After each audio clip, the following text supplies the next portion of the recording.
Bab 63. Jodohku Mas Duda Jutek. Mas, tolong bawa Kai ke sini, ASI aku penuh, ujar Nahla merasa tidak nyaman. Tapi dia masih bobo sayang, dipumping aja ya biar nggak sakit, nanti bisa di stok di kulkas buat Kai. Iya mas, bisa tolong ambilin, aku nggak enak badan gini. Iya, tunggu di sini. Pria itu langsung beranjak mengambil pemompa ASI agar dipumping. Saat Hanan keluar, Nahla mendekati Kai dan mencoba membangunkan bayinya. Sebelum dipumping alangkah baiknya Kai nen dulu sampai kenyang. Bayi mungil itu tak kunjung bangun, walaupun Nahla berusaha menyodorkan sumber kehidupannya pada bayi mungil itu. Dek, ini. Kai nggak mau bangun. Sepertinya dia masih kenyang mas, kan belum ada 2 jam. Aku keluarin dengan alat bantu saja. Penuh banget dan ini sakit, ujarnya jelas tidak nyaman. Iya, sini kayak aku timang, ujar Hanan menggendongnya. Sementara Nahla sibuk sendiri. Ditaruh aja nggak apa-apa mas kalau bobo, kamu bisa istirahat. Hari sudah malam, keduanya masih terjaga dengan kesibukan barunya. Hanan dengan hati-hati kembali memindah Kai ke box tempatnya. Sementara Nahla baru selesai pumping ASI dan rasanya sedikit lebih enteng. Walau masih agak pening, mungkin masuk angin. Biar aku yang ngemas ke freezer, kamu istirahat saja. Ini aku yang beresin. Harus dibersihkan dulu loh mas, terus itu juga dikasih tanggal biar tahu berapa lama nantinya, ujar Nahla mengingatkan. Iya sayang, nanti aku kerjakan. Sudah istirahat saja, aku beresin, ujar Hanan pengertian. Merasa kasihan, apalagi ngeluh tidak enak badan. Hanan jelas lebih takut istrinya kenapa-napa daripada dirinya capek. Usai mengemas semuanya dan menaruh pada tempatnya, Hanan kembali ke kamar lalu menyusul ke ranjang. Mengistirahatkan tubuhnya yang terasa lelah dan penat. Rasanya baru terlelap sejenak, tiba-tiba terdengar suara tangisan bayi yang cukup mengusik. Seketika pria itu terjaga, melihat istrinya masih lelap. Hanan tidak tega membangunkan.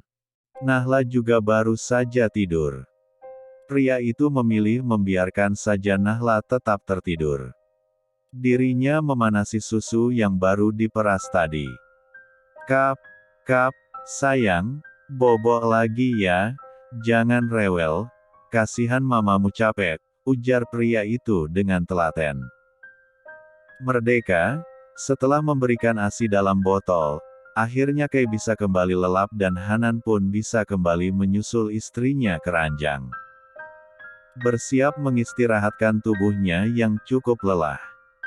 Keesokan paginya, Nahla yang terjaga lebih dulu, kaget saat bayi mungilnya nampak anteng dan tertidur pulas. Kenapa semalam tidak bangun lagi dan sekarang ASI Nahla merasa harus dikosongkan. Sayang, ayo bangun, nen dulu, kamu pasti lapar, ujar Nahla yang nampaknya tidak direspon dengan baik oleh Kai. Hanya terusik sedikit, lalu kembali lelap dengan nyenyaknya. Nahla beralih membangunkan suaminya, sebentar lagi subuh dan saatnya pria itu untuk bangun. Mas, udah subuh loh, ayo bangun. Ujar Nahla mengelus pundaknya. Hanan tidak terusik, membuat Nahla kembali membangunkan dengan guncangan lembut. Bangun mas, subuh, ujar perempuan itu lembut. Udah pagi. Tanya pria itu separuh mengumpulkan kesadarannya. Iya, bangun. Oke, bentar deh, aku bangun. Turun dari ranjang dengan wajah kuyu. Masih sangat mengantuk karena memang baru tidur. Kamu udah baikan? Sepertinya aku masuk angin, minum obat boleh nggak ya? Sebaiknya jangan, konsultasi ke dokter dulu sayang, jangan sembarangan minum obat tanpa resep dokter. Iya mas, cuma agak pening. Aku mau bangunin Kai, dia perlu minum ASI. Belum lama udah minum sama aku, terus bobok lagi. Dia nangis, aku nggak tega bangunin kamu baru aja lelap, jelas pria itu membuat Nahla langsung terharu. Ya ampun. Segitunya mas, manisnya suamiku, semoga sehat dan baik selalu. Makasih banyak udah peduli. Bangunin juga nggak apa-apa loh mas, kan emang harus menyusui Kai. Amin. Kamu juga, semangat. Kita akan merawat anak kita sama-sama sampai mereka tumbuh besar nanti.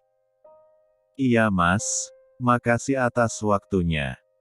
Rasanya keraguan itu perlahan sirna dan terkikis abis melihat betapa perhatian dan juga perangainya memperlakukan istrinya sekarang.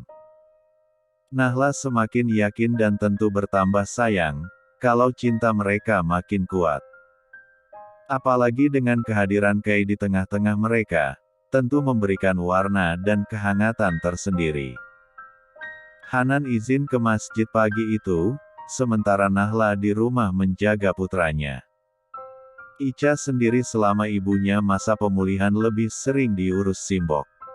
Sudah tambah besar, jadi makin mandiri juga. Hanya apa-apa masih perlu disiapkan. Pagi sayang, sudah mandi nih. Sapa Nahla menyambangi kamar Ica. Terlihat gadis kecil itu baru saja mandi hendak berganti pakaian. Pingin gak masuk, tapi kata papa harus sekolah. Padahal pengen main sama adik, lapor Ica yang sangat senang menungguin adik bayinya. Sekolah dulu, sebentar lagi kan udah mau lulus dari TK, nanti main lagi sama adik Kai, ujar Nahla lembut. Jangan sampai gegara kesibukan barunya mengabaikan putri kecil mereka yang juga butuh kasih sayang yang sama. Adik masih bobo, kok mama bisa jalan-jalan ke sini? Lagi mau dimandiin sama nenek, ujar Nahla sedikit lebih santai. Ibunya datang pagi-pagi sengaja membantu kesibukan putrinya. Aku mau lihat dong. Ica berhambur keluar dengan semangat menemui adik bayinya yang tengah dimandikan eyangnya. Adik Kai mandi. Dia sangat lucu, apa tidak dingin? Airnya hangat sayang, dia senang kalau dimandikan, tidak rewel. Itu apa Nek? Tanya Ica melihat sesuatu di perut Kai. Ini namanya tali pusar, nanti kalau udah kering jatuh sendiri dan adik kamu beranjak besar. Kok gitu? Sakit. Ini harus hati-hati, iya kalau ketarik sakit, bisa berdarah. Makanya gantinya harus hati-hati, jelas Bu Kokom masih terampil juga mengurusi cucunya. Nahla hanya menyimak, karena ia terlalu takut untuk memegang. Bab 64. Ica terus mengekor neneknya yang saat ini tengah memakaikan baju Kai. Gadis kecil itu memperhatikan sambil menanyakan banyak hal. Sesekali mengelus kepalanya dengan gemas.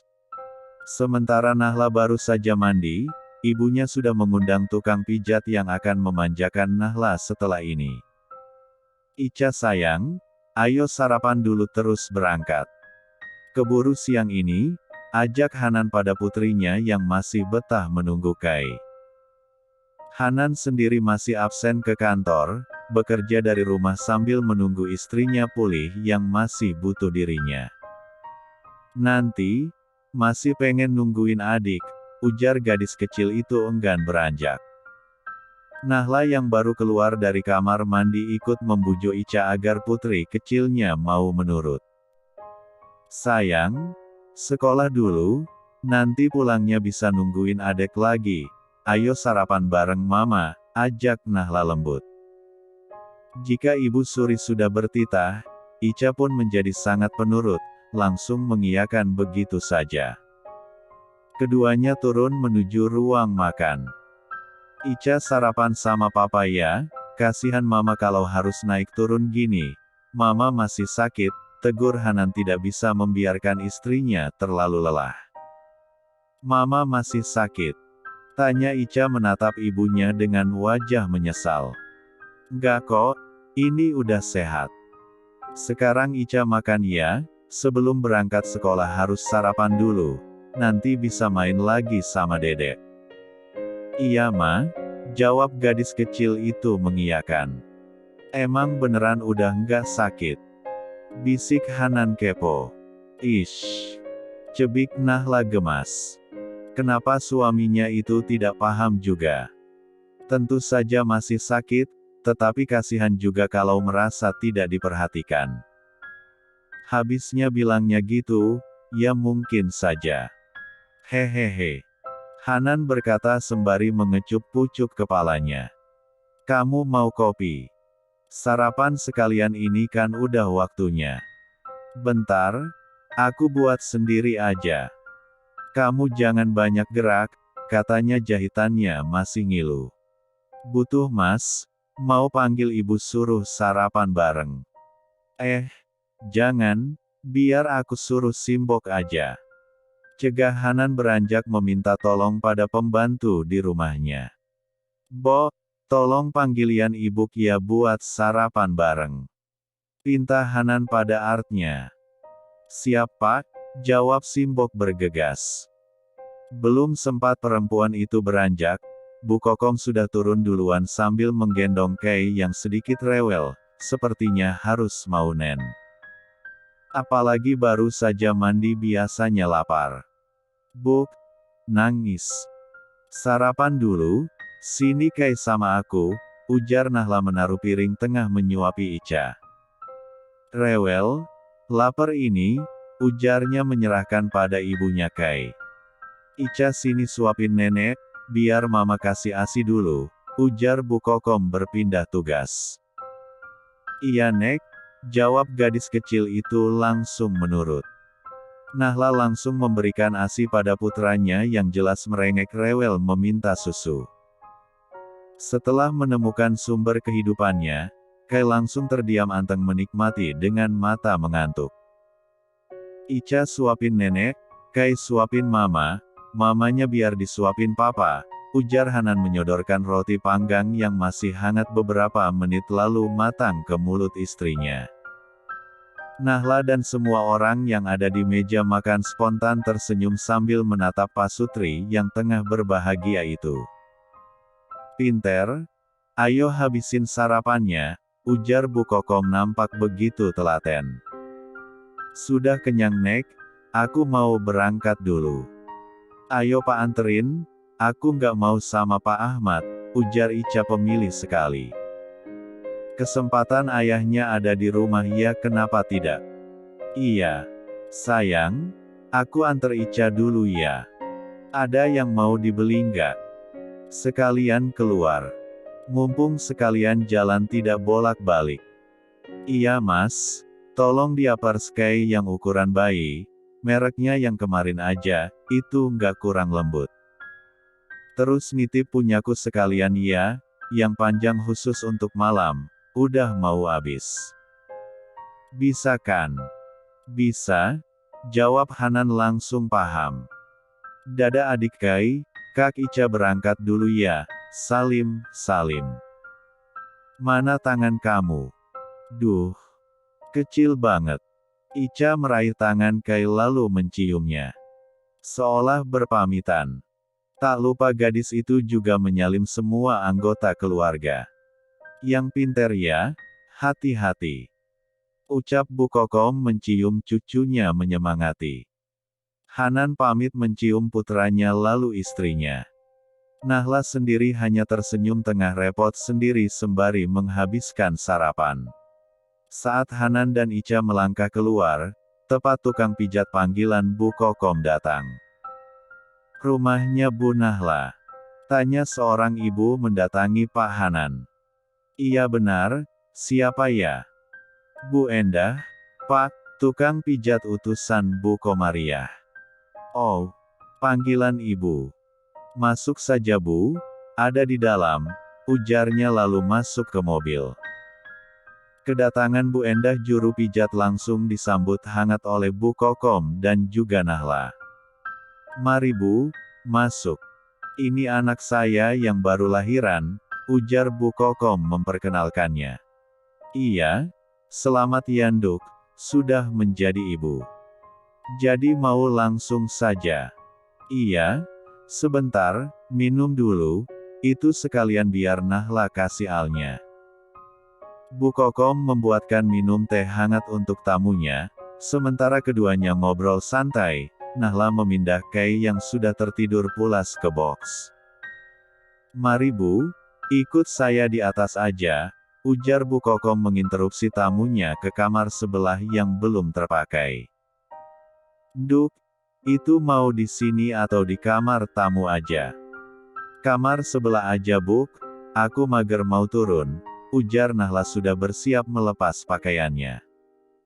Menyisakan yang perlu disisakan. Nahla nampak menikmati pijatan demi pijatan tangan empuk Bu Endah. Pegal-pegal yang mendera setelah melahirkan terasa rontok semua tersentuh tangan terampilnya yang bertenaga. Bahkan Nahla ketagihan dan meminta kalau besok datang lagi.